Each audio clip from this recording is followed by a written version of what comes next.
Trump రీసెంట్గా ఒక వాగ్దానం చేశారు కదా, ఇంటర్నేషనల్ స్టూడెంట్స్ అందరికీ వాళ్ళ గ్రాడ్యుయేషన్ కంప్లీట్ అయిన తర్వాత గ్రీన్ కార్డ్స్ ఇస్తామనేసి.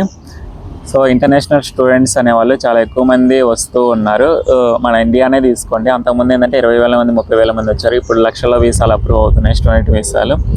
సో చాలా ఎక్కువ స్టూడెంట్స్ అయితే వస్తూ ఉన్నారు. వీళ్ళందరికీ గ్రీన్ కార్డ్స్ ఇచ్చుకుంటూ పోతే లోకల్ వాళ్ళకి వ్యతిరేకత పెరిగిపోయే ఛాన్స్ ఉంది గవర్నమెంట్ మీద.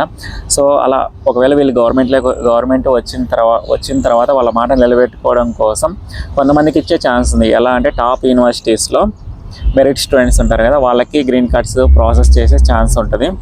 సో అంతేగాని అందరికీ ఇవ్వడం అనేది అసాధ్యము గ్రీన్ కార్డ్స్. ఇప్పుడు చెప్తున్నారు, ముందే చెప్పాలి కదా. బొంగమతి పెట్టుకున్నాను. I hurt to. 1 week back మా ఫ్రెండ్తో మాట్లాడుతూ ఉన్నాను. అతను ఇండియాలోనే టీసీఎస్లో పనిచేస్తూ ఉన్నారు.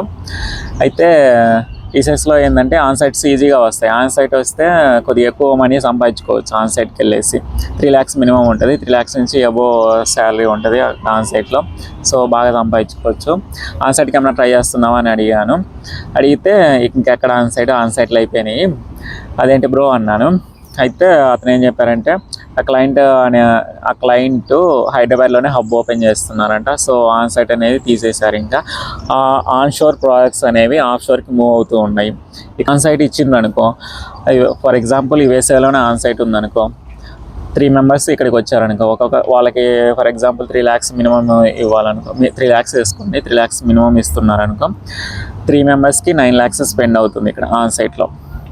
ఓకే, అదే ఇండియాలో అనుకో ఒక 3 lakhs ఇచ్చేసి మంచి స్కిల్స్ ఉన్న పర్సన్స్ని ఈ 3 persons బదులు అక్కడ ముగ్గురిని పెట్టుకోవచ్చు. కాస్ట్ కటింగ్ అనేసి ఆన్షోర్ ప్రాజెక్ట్స్ ఆఫ్షోర్కి మూవ్ చేస్తూ ఉన్నారు. అన్ని ప్రాజెక్ట్స్ అని కాదు, కొన్ని ప్రాజెక్ట్స్ ఇలా మూవ్ అవుతూ ఉన్నాయి. ఆన్షోర్ ప్రాజెక్ట్స్ అనేసి ఆఫ్షోర్కి మూవ్ అవుతున్నాయి. సో దీనివల్ల ఏంటంటే యుఎస్ఏ, యూకే ఇట్లాంటి కంట్రీస్లో ఏంటంటే రిక్రూట్మెంట్ అనేది ఎక్కువగా జరగడం లేదు. సో ఇలా నాకైతే 5-6 మంది ఫ్రెండ్స్ ఇట్లానే చెప్పారు, ఆన్సైట్ ఇవ్వడం లేదంట.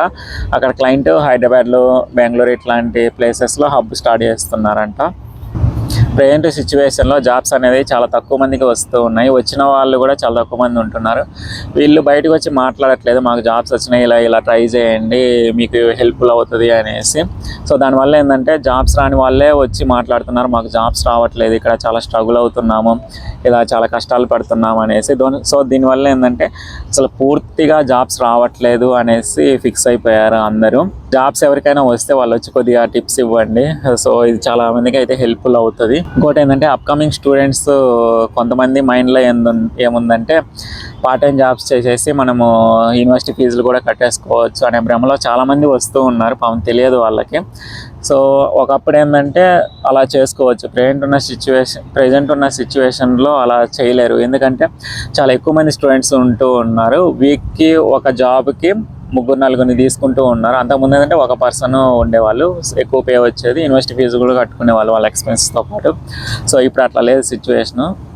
సో దాన్ని చూసి కూడా రండి వచ్చేవాళ్ళు. నాకు భయం అవుతుందిరా. ఒకవేళ మీకు ఇండియాలోనే జాబ్ ఉంటే అక్కడే ఉండిపోయింది, అది చాలా చాలా బెస్ట్ ఆప్షన్. ఒకవేళ మీకు ఇండియాలో కూడా చాలా కష్టాలు పడుతున్నాము, చాలా వరస్ట్గా ఉంది సిచ్యువేషన్ అనుకుంటే, అదేదో ఇండియాలో పడే కష్టాలు యూఎస్ఏకి వచ్చిన తర్వాత పడితే ఇంకా కొద్దిగా బెటర్ లైఫ్ వచ్చే ఛాన్స్ ఉంటుంది అనుకుంటే అలాంటి వాళ్ళు వస్తే రావచ్చు. అది మీ ఇంట్రెస్ట్. ఇక్కడ ఏంటంటే యుఎస్ఏలో ఫ్యూచర్ సిచ్యువేషను చాలా బాగా అవ్వచ్చు, చాలా వరస్ట్ కూడా అవ్వచ్చు. సో చెప్పలేము. ఇప్పుడు ఫ్రాక్షన్ ఆఫ్ సెకండ్స్లో అన్నీ జరిగిపోతూ ఉన్నాయి. సో ఫ్యూచర్ అనేది ప్రిడిక్ట్ చేయడం అనేది చాలా కష్టంగా ఉంది అందరికీ. ఓకే, ఎవరైనా ఫర్ ఎగ్జాంపుల్ ఫ్యూచర్ చాలా బాగుంటుంది అంటే అట్లాంటి వాళ్ళని కూడా నమ్మొద్దు. ఒకవేళ వర్స్ట్గా ఉంటుంది దీనికన్నా ఇంకా అంటే అది కూడా నమ్మద్దు. ఎందుకంటే ఎవరికి తెలియదు ఏం జరుగుతుంది అనేసి ఫ్యూచరు. ఏం చెప్పేవరా. రీసెంట్గా న్యూస్ అయితే వినే ఉంటారు, మాస్ లే ఆఫ్ కూడా జరగబోతుంది అనేసి. సో ఈ మాస్ లే ఆఫ్ జరిగితే చాలా ఉద్యోగాలు అయితే ఊడిపోతాయి. ఈ ప్రజెంట్ సిచ్యువేషన్ వరస్ట్గా ఉంది, దాంతోపాటు ఈ మాస్ లే ఆఫ్ ఇలాంటి ఫ్యాక్టర్స్ అన్నీ వింటే ఏంటంటే యుఎస్ఏకి రాకూడదు అనేసి చాలామంది డిసైడ్ అయిపోతూ ఉంటారు. ఇంకేంటంటే జియో పొలిటికల్ టెన్షన్స్, అంటే యుద్ధాలు జరుగుతూ ఉన్నాయి కదా ఒక కంట్రీకి మధ్య ఇంకొక కంట్రీకి. సో దీనివల్ల కూడా ఏంటంటే ప్రాజెక్ట్స్ ఆగిపోతూ ఉన్నాయి, రిక్రూట్మెంట్ అనేది జరగడం లేదు ఎక్కువగా. సో ప్రజెంట్ చాలా తక్కువ మందికి వస్తూ ఉన్నాయి జాబ్స్. ఫ్యూచర్ ఎట్లా ఉంటుందో అర్థం కావట్లేదు, అసలు ఎవరు ప్రిడిక్ట్ చేయలేకపోతున్నారు. సో ఫ్యూచర్ అనేది బాగుండాలని కోరుకుందాము, అందరికీ జాబ్స్ రావాలని కోరుకుందాము. స్టూడెంట్స్కి wish you all the best. Already జాబ్స్కి ట్రై చేస్తున్న వాళ్ళందరికీ wish you all the best. అందరికీ జాబ్స్ రావాలని కోరుకుంటూ ఉన్నాను. అది ఇంకా 2 సెమిస్టర్ ఉంటుంది, 2 సెమిస్టర్లు ఉంది. నా పరిస్థితి ఎట్లా ఉంటుందో అప్పటికి చూద్దాం. నేను అప్డేట్ చేస్తూ ఉంటాను ఎవ్రీథింగ్. నెక్స్ట్ వీడియోలో నేను నా లైఫ్ ఎక్స్పీరియన్స్ ఎలా ఉంది యూఎస్ఏకి వచ్చిన తర్వాత అనేసి ఒక వీడియో చేస్తాను. So stay tuned. Mama channel ni please do like, share and subscribe chain mama.